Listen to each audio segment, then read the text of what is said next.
বন্ধুরা, আমি বাজারে যাইতেছি, গিয়া দিয়ে রাস্তার মধ্যে বৃদ্ধ একটা মানুষ বয়ে রয়েছে।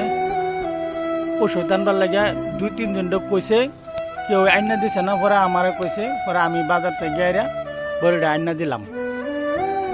ভাই বিক্রি শুল বড়ি দাও 4টা।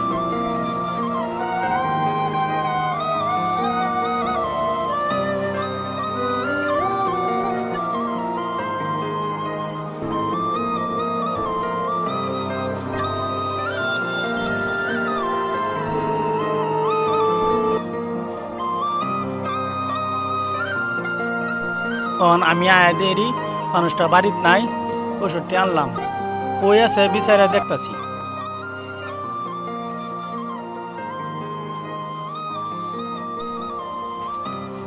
যারা কইছিলাম ওষুধ আইনা দেম, সেই যদি কাকু বই রয়েছে সেই ন। কাকু ভালো আছুন? আইনার সব এনে বিচারে আইছি। আইনার ওষুধ কিবা অল্প কমছে টমছে নাকি?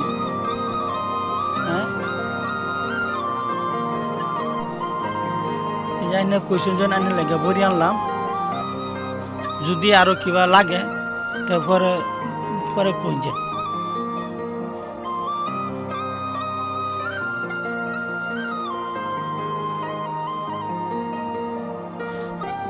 কাকু বোন, তা আমি যাই, আমার ইমার্জেন্সি। হ্যাঁ, ঠিক আছে।